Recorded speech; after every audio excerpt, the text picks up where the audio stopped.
आता तुम्हारे संगठन में लानत है, तुम लोगों के बुद्धि पे लानत है, तुम लोगों के दिमाग में गोबर घुस गया है।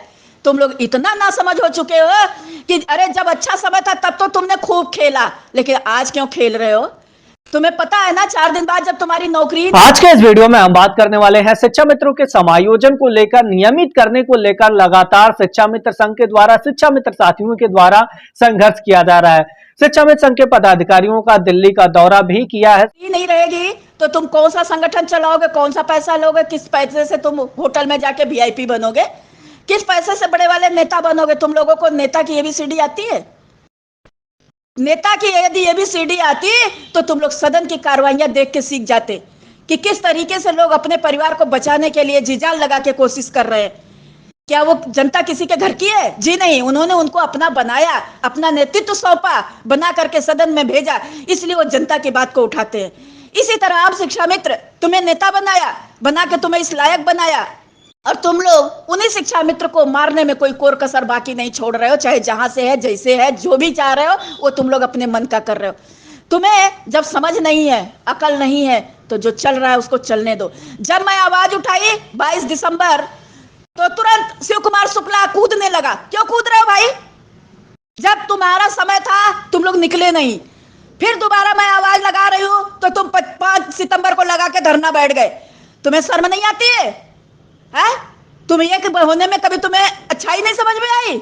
तुम्हारे बाप की बपौती है क्या, या किसी भी नेता के बाप की बपौती है क्या? जब लड़ नहीं सकते हो तो किसी को धोखा भी मत दो।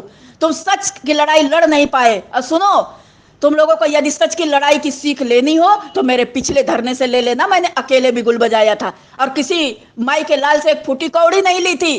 कोई है नालायक जो कहते हैं हमने दिया, जैसे बदायूं से राहुल रस्तोगी। शर्म नहीं आती है इन लोगों को झूठ बोलने में। ऐसे ही कुछ और है जो चिल्लाते हैं। अरे क्या चिल्ला रहे हो? तुम्हें अपनी औकात देखनी चाहिए कि किसी महिला ने, किसी बहन ने तुम्हारे लिए निःशुल्क निस्वार्थ बिगुल बजा दिया, और आज फिर कमर कस के खड़ी हूं बजाने के लिए बिगुल।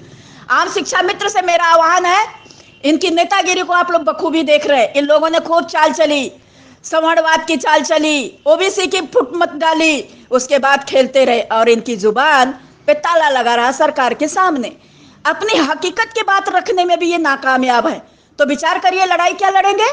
आप लोग समझदार हैं तो आइए, मैं आवाज लगा रही हूं, उस आवाज के साथ चलने की कोशिश करिए। इन नेताओं के चक्कर को बंद कर दीजिए। ये जिले में भी हो चुके हैं और ब्लॉक में भी कुछ ऐसे ही गद्दार नेता हो चुके हैं। मैं इनके ग्रुपों में देखती हूँ, जब मैं सच लिख देती हूँ तो ये रिमूव करते हैं तुरंत, और जोड़ने सबसे पहले आ जाते हैं उमा देवी को। क्यों जोड़ते हो उमा देवी को?